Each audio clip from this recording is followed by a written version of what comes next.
My stepmother Olivia disliked me a lot. She saw me not as a stepson, but as an unwanted reminder of her husband's previous life. Filled with resentment, she secretly plotted with a rich woman who had moved in nearby. Their secret plan was to sell me along with the farm, cutting all her ties to my existence.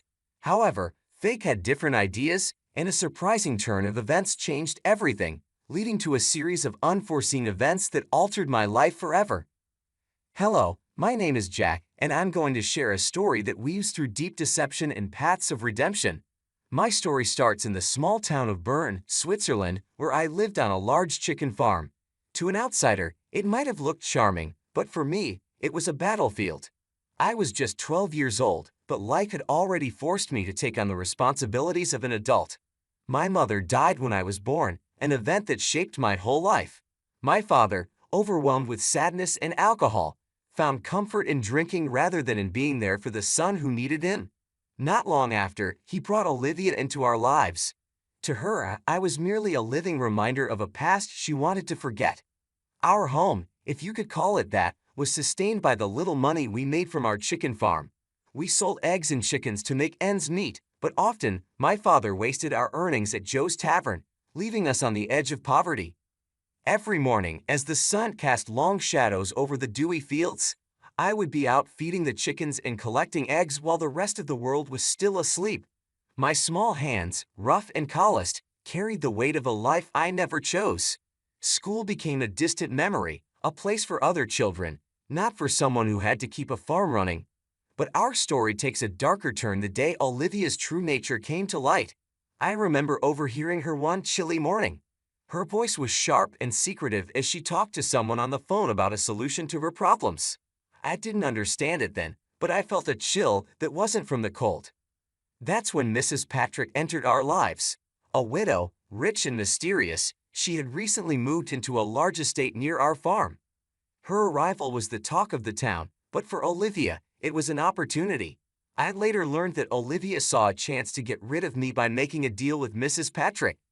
I first met Mrs. Patrick one evening when the sky was painted with streaks of crimson and purple. She came to our farm pretending to be interested in buying it. Her eyes, sharp and assessing, seemed to see more than what was obvious. There was a kindness in her manner, but her presence made me feel uneasy. "Jack, show Mrs. Patrick around the farm," Olivia ordered, her voice dripping with a sweetness that didn't reach her eyes. As I led Mrs. Patrick around, showing her the coops and the feed sheds, her questions dug deeper than I expected. "You manage all this on your own, Jack?" she asked, her voice tinged with something I couldn't quite place. Was it concern or curiosity? "Yes, ma'am, it's a lot of work, but I manage," I replied, trying to hide the tiredness in my voice as clear as the dirt on my boots. Mrs. Patrick looked at me a bit longer than needed, her eyes full of deep thoughts. As we walked back to the house, the setting sun stretched long shadows across the path, making it look eerie and twisted. That night, as I lay in bed listening to the distant call of an owl, I overheard Olivia speaking quietly with my father. They were planning something big, something that would change everything. The bits of conversation I caught were enough to make me panic. "We'll be free of the burden," Olivia said eagerly, "once she takes the farm, and him."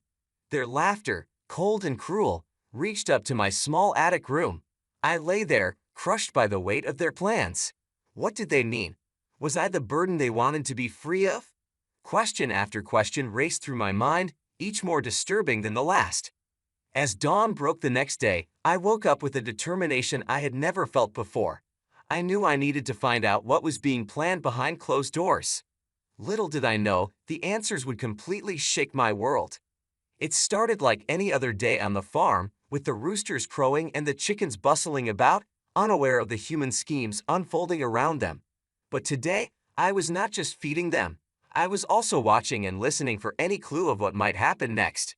After my usual morning chores, I quietly made my way back to the house. The front door was slightly open, a careless mistake, or maybe a chance I needed. I pressed my ear to the gap and listened. Inside, Olivia and my father were speaking in low, urgent voices with Mrs. Patrick, who had come back pretending to finalize the sale of the farm. "We appreciate your generous offer, Mrs. Patrick," my father said, his words slurred and smelling of last night's alcohol. "We're ready to move forward. This place and the boy, it's all too much for us now." Mrs. Patrick's voice was smooth like honey, but with a sharp edge that made me shiver. "I understand your situation, and I assure you I can take care of everything. The farm will be in good hands, and so will Jack." The way she said my name sent a shiver down my spine. Was she just another bad person in this plot, or was there something more? Determined to find answers, I took a risk later that day while Olivia was in town and my father was sleeping off another drinking session. I approached Mrs. Patrick as she was checking the farm's borders. "Mrs. Patrick," I began, my voice steadier than I felt, "why do you want to buy our farm, and why are you interested in me?" She looked at me closely for a long moment, her eyes searching mine. Then, to my surprise, she sighed. "Jack, sometimes adults have to make tough choices, but I promise, whatever happens, I'll make sure you're safe." Her words confused me. They seemed kind, but I was still unsure about her true intentions. Over the next few days, things at home got tense. Olivia's looks were sharp and calculating, and my father avoided my eyes, his usual indifference replaced by a hint of guilt. They were planning to leave. One night, I heard them talking about a new life, one without the farm and without me. The day before everything was to be finalized with Mrs. Patrick, I decided to confront Olivia. I found her in the kitchen, packing dishes with more care than she had ever shown me. "Olivia," I said, my voice cracking with a mix of fear and anger, "what's going to happen to me?" She stopped and turned slowly, her expression cold. "Jack, you're going to a better place. Mrs. Patrick will take good care of you, better than we ever could." "But I don't want to leave," I protested, my voice rising. Olivia's expression hardened. "It's not about what you want, Jack. It's for the best." That night, unable to sleep, I lay in bed listening to the whispers of the wind through the cracked window, my heart heavy, my future uncertain. The next morning, Mrs. Patrick would return to our farm to finalize the sale and, supposedly, my fate. As dawn crept over the horizon, casting long shadows across the fields, I made a decision. I couldn't just wait to see what would happen to me. Mrs. Patrick stepped forward, addressing the officers with a clear and firm tone. "There seems to be some misunderstanding here. I have not agreed to take Jack permanently. I was approached by these two about buying the farm and possibly providing Jack with temporary guardianship while they sort out their issues." The officers listened intently, taking notes. One of them turned to me, his voice kind but probing. "Jack, have they discussed with you any details about moving or living arrangements other than what you've just mentioned?" I shook my head, the weight of the unknown pressing down on me. "No, sir. They just told me I'd be staying with Mrs. Patrick for a while because it's too hard for them now." The officer nodded, then focused on Olivia and my father. "We need to investigate these claims thoroughly. It's important that any decision about Jack's welfare follows legal procedures and is made in his best interest." Olivia looked visibly shaken, her voice barely a whisper as she tried to explain. "We just thought it would be better for Jack. We can't provide for him the way he needs." The atmosphere was tense, each person's anxiety palpable. Mrs. Patrick then addressed me directly, her gaze softening. "Jack, regardless of what happens, I want you to know that my offer to help is sincere. But any long-term decision will need to be properly vetted and approved." The officers then suggested they all go inside to discuss the matter further and check some paperwork. "We also have a social worker who will need to speak with Jack and assess his living conditions," one officer added as they ushered the group towards the house. As they moved inside, I stood there for a moment, trying to process everything. The fear of the unknown mingled with a flicker of hope, knowing that these officers might just help me find a stable and caring environment. The future was still uncertain, but for the first time in a long while, I felt like there were adults around who might actually look out for my best interests. I never planned to take Jack away without his agreement or the proper legal steps. I was here to talk about buying the farm, but when I found out about the child's situation, I became worried. I contacted the police because I was concerned for his safety and well-being. The officers nodded and then turned their attention back to Olivia and my father. "We need to check some documents and have a longer talk about Jack's custody and your financial actions," one officer said, gesturing for them to lead the way inside.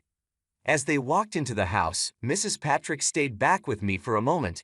Jack, no matter what happens today, I want you to know that my home is always open to you, and not because of any deal, but because you deserve a safe and loving place," she said. Her words felt like a warm blanket around my shivering shoulders. I nodded, not fully understanding the legal details, but feeling a spark of hope in the midst of the chaos. Inside, the officers started their questioning, pulling out documents that Olivia and my father struggled to explain. It quickly became clear that there were mistakes and possibly fake information in the paperwork related to the farm sale. As the officers dug deeper, Olivia's cover finally fell apart. "It was all his idea," she burst out, pointing a trembling finger at my father. "He wanted to sell the farm and get rid of the kid. I just went along with it." My father, his face now showing despair, looked at me, his eyes finally meeting mine. "Jack, I'm sorry. I thought it would be better for you." The room spun around me as accusations were made and confessions came out.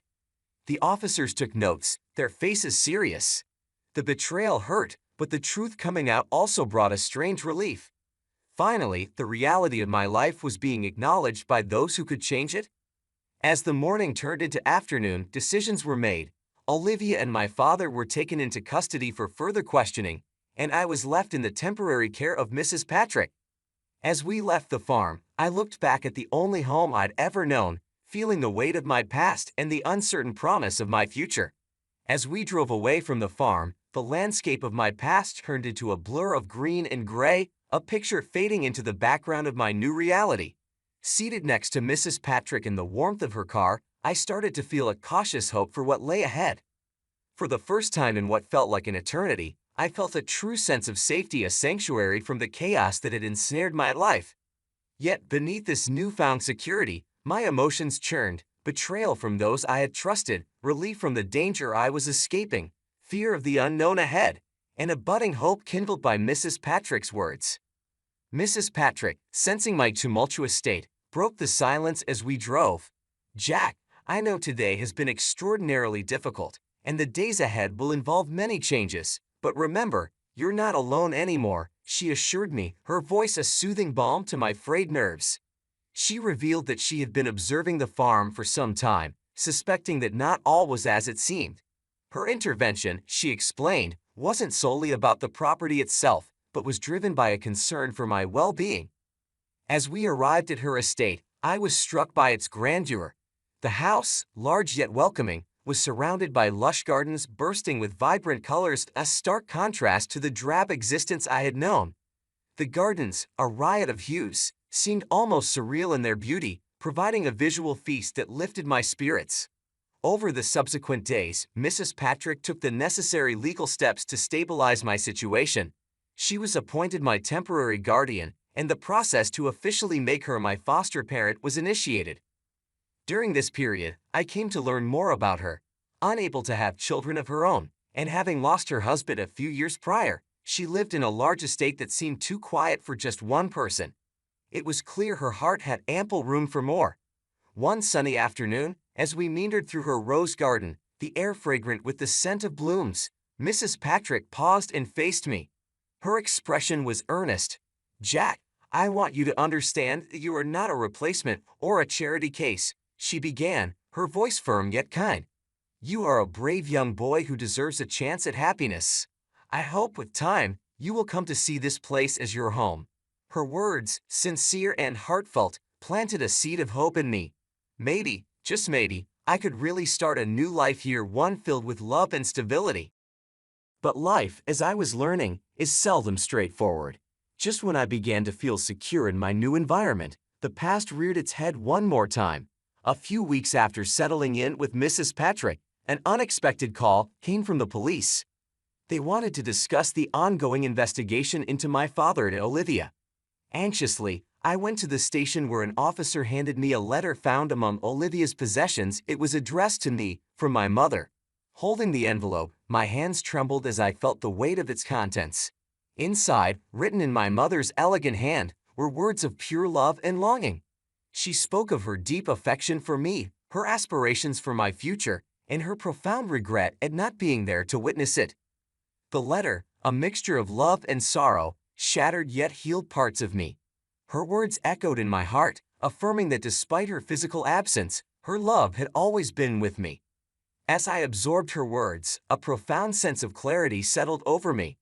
The betrayal and secrecy I had faced were now overshadowed by the undeniable truth of my mother's love. This revelation, though painful, brought a strange relief.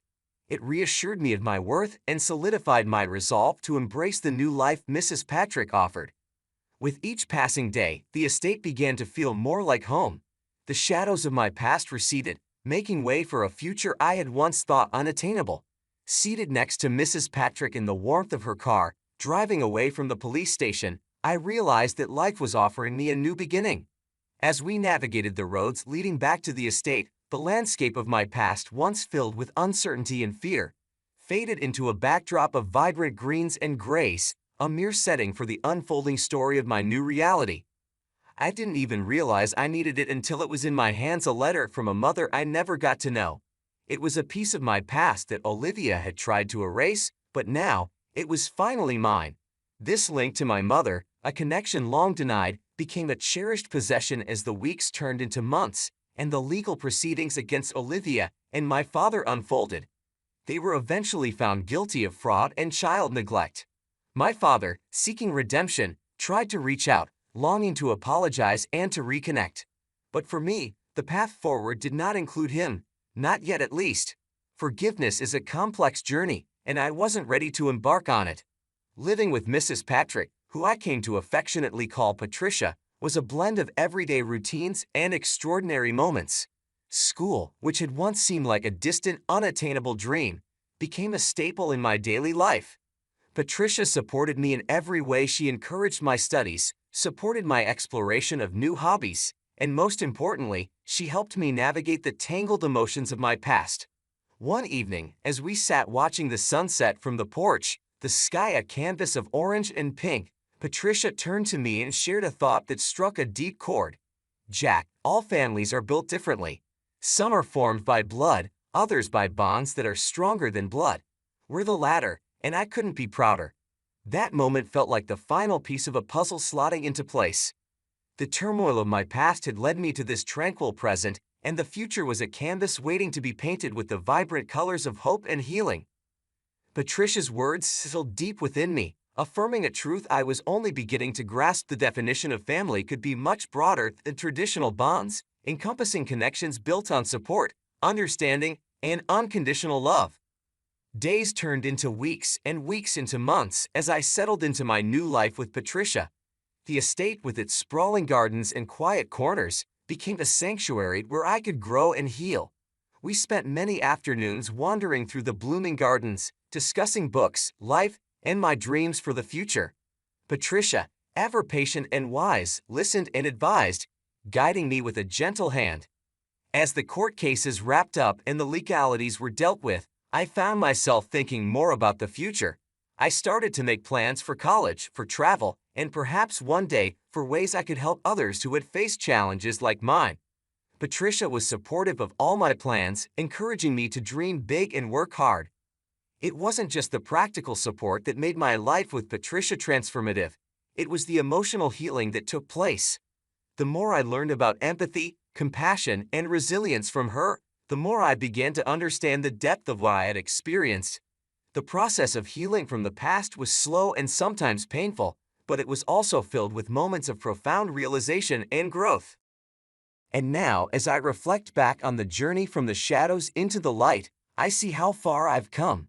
From a childhood overshadowed by neglect and deception to a life enriched by love and new opportunities. This story, my story, doesn't just end with a new beginning. It continues each day with each new challenge and triumph. This tale is more than just my personal narrative. It's a testament to the resilience of the human spirit and the transformative power of compassion. To anyone who finds themselves in the darkness of despair, remember, the path to light often begins with the courage to step forward and the support of just one person who believes in you. Thank you for walking this journey with me through trials and tribulations, towards a horizon bright with promise. As I stand now, ready to face whatever comes next, I do so not alone, but with a family chosen not by blood, but by bonds forged in the depths of adversity and strengthened in the warmth of mutual respect and love.